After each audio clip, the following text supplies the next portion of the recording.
ربنا فاغفر لنا ذنوبنا وكفر عنا سيئاتنا وتوفنا مع الأبرار رب ارحمهما كما ربياني صغيرا رب ارحمهما كما ربياني صغيرا ইয়া আল্লাহ আমরা তোমার ইয়া আল্লাহ বিশিষ্ট একজন বান্দা ইয়া আল্লাহ বিশিষ্ট সাংবাদিক জনাব মাহমুদুল্লাহ সাহেবের কবরের পাশে দাঁড়িয়ে আল্লাহ আজকে এমন দিনে তুমি তাকে তোমার দরবারে নিয়ে গিয়েছো সেই দিনে সেই তারিখে আমরা তার কবর পাশে দাঁড়িয়ে তোমার কালামে পাকের কয়েকটা সূরা তেলাওয়াত করে দুরূদ শরীফ ইস্তেগফার পাঠ করে তোমার দরবারে হাত তুললাম মেহেরবানি করে তুমি আমাদের সকলের তেলাওয়াতের আমলটুকু কবুল করে নাও ইয়া আল্লাহ তুমি আমাদের সকলের গুনাহগুলোকে মাফ করে দাও আমাদের তেলাওয়াতের সবখানা সোনার মদিনা নবী পাক রওজা মুবারকে পৌঁছে দাও আল্লাহ পৃথিবীর শুরু লগ্ন থেকে আজ পর্যন্ত तमाम পৃথিবীর মাটির নিচে যত মুমিন মুমিনাত সহিত আল্লাহ তুমি প্রত্যেকের রহ মুবারকে পৌঁছে দাও ইয়া আল্লাহ বিশেষ করে ইয়া আল্লাহ আমাদের এই প্রিয় ব্যক্তি বিশিষ্ট সাংবাদিক ইয়া আল্লাহ জনাব মাহমুদুল্লাহ সাহেবের পাক রহ মুবারকে তুমি পৌঁছে দিও আল্লাহ আল্লাহ তুমি তাকে মাফ করে দিও আমাদের তেলাওয়াতের বরকতে তুমি তাকে কিয়ামত পর্যন্ত ক্ষমা করে দিও মাওলা তার কবরখানা তুমি জান্নাতের বাগিচা বানিয়ে দিও মাওলা আল্লাহ কবরের সাথে তোমার জান্নাতের সাথে যোগাযোগ স্থাপন করে দিও মাওলা আল্লাহ তুমি তাকে জান্নাতুল ফিরদাউস নসিব করে দিও মাওলা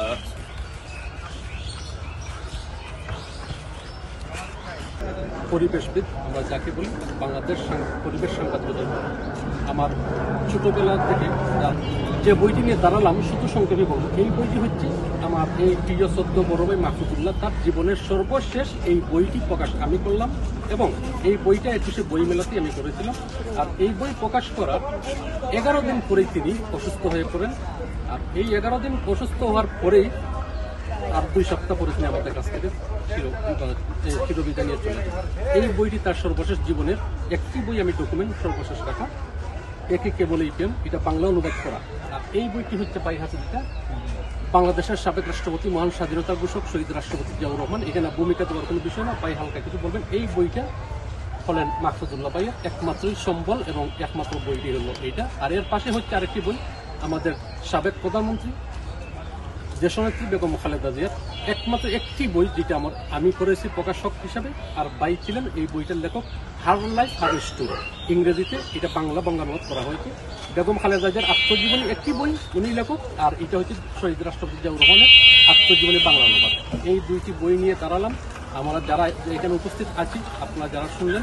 সবাইকে সাক্ষী রেখে মহান আল্লাহ তাআলার কাছে আমি জোর হাতে পানা মাঙ্গি আল্লাহ পাক রব্বুল আলামিন যেন আমার প্রিয় ভাইকে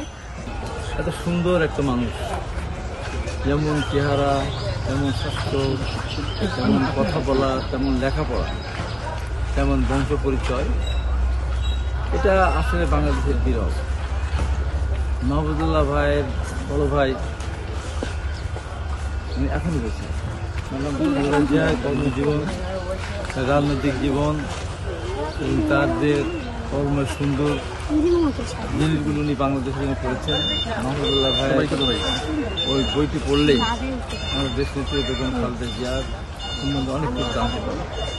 অন্য বই আর পড়া লাগবে না মাহমুদুল্লাহ ভাই ওই বই পড়লেই নিজের দেশ নেত্রী বেগম খালেদা জিয়া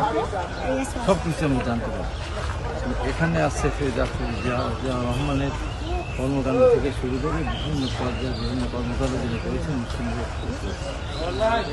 আজকে অত্যন্ত পরিতাপের সাথে বলতে হচ্ছে যে এখানে এসে খুবই কষ্ট পেলাম যে আজকে তার মধ্যে সাংবাদিককে যদি ভুলে যায় তাহলে আমরা কি করতে পারি এই বাংলাদেশে কী করবো একটা গুণী মানুষকে সম্মান দিতে না পারি তাকে যদি তার পাশে এতটুকু স্মরণ আমরা না করি তাহলে আমরা যারা আছি যারা আছেন তারাও যখন চলে যাবেন তাদের একই অবস্থা এত বড় সাংবাদিক যদি অবস্থা হয় তাহলে আরও যারা আছে তাই আমি মনে করি যে এই স্বাস্থ্য আমরা যে গুটি কয়েক মানুষ এখানে দাঁড়িয়ে তার খবরে আমরা ফুল দিলাম আমরা কয়েকদিন মাত্র আমরা যত কম সংখ্যক লোকই এখানে দোয়াতে শরীর হয় না কেন মানে আল্লাহ কয়েকদিন আমাদের যিনি একদম সাংবাদিক দেশের জন্য অনেক কিছু কাজ করে গিয়েছেন তার জীবনের সমস্ত গুণাগা থেকে মাফ করে দিয়ে আল্লাহ পাক তাকে কবরকে বেহেশতের বাগান বানিয়ে ময়দান থেকে যেন আল্লাহ শেষ খাস রহমতের জায়গাতে মৃত্যু প্রবেশ হতে পারে এই দোয়া করে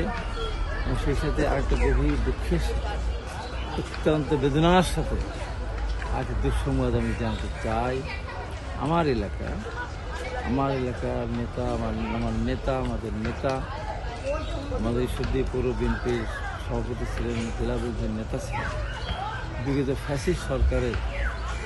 ষড়যন্ত্রমূলক মিথ্যা রায়ের পরিপ্রেক্ষিতে 25 জনের যাবজ্জীবন হয়েছিল, 9 জনের ফাঁসির কারাদণ্ড দিয়েছিল, 13 জনকে 10 বছর সাজা দিয়েছিল। এর মধ্যে থেকে কারাগার থেকে 2 জন আব্দুল হাকিম পেরু এবং সাক্ষী চেয়ারম্যান সাবেক আবুল কালাম আজাদ, যিনি চোখে দেখতেন না, আমরা বহুবার চেষ্টা করি তার জামিনের জন্য, বিগত ফ্যাসিস্ট সরকার জামিন দেয়নি। এই জেলখানা থেকে তার লাশ আমরা নিয়ে দাফন করেছিলাম। পরবর্তী সময়ে জামিনে মুক্ত হয়ে আগে উনিও মারা গেছেন। পরবর্তী ফ্যাসিস্ট সরকার বিদায় হওয়ার পর আমাদের এই যে আসামিগুলি সবাই একে একে জামিন পেয়েছিলেন। তার মধ্যে থেকে আমার নিজের ইউনিয়ন চেয়ারম্যান অত্যন্ত ভালো ছিলেন আমার রাজু। কোনো কিছু নেই, যে বিষয়টি ভাই এখানে আক্ষেপ করলেন। তো আমি আক্ষেপটা শুধু ভাই আজকে এটা নতুন নয়, আজ হচ্ছে ওনার 6ষ্ঠ মৃত্যুবার্ষিকী। উনি 2019 সালে 27 এপ্রিল মৃত্যুবরণ করেন। এই ধারাবাহিকতা থেকে শুরু করে আজ 2025 সালের 27 এপ্রিল 6ষ্ঠ মৃত্যুবার্ষিকী আমি ওয়ালিদ পূর্ণ করলাম। আল্লাহ আমাকে যেভাবে বাঁচিয়ে রাখছেন আপনাদের দোয়ায়, এবং আমি যতদিন জীবিত থাকবো আমি তাদেরকে স্মরণ করবো। শুধু উনি নয়, আমাদের এখান থেকে অল্প কিছুক্ষণ দূরেই আমাদের আরেক অভিভাবক, সারা বাংলাদেশের মাথার তাজ, হাজারো হাজারো ছাত্র শিক্ষকের উস্তাদ, প্রখ্যাত রাষ্ট্রবিজ্ঞানী, ঢাকা বিশ্ববিদ্যালয়ের সাবেক ভিসি।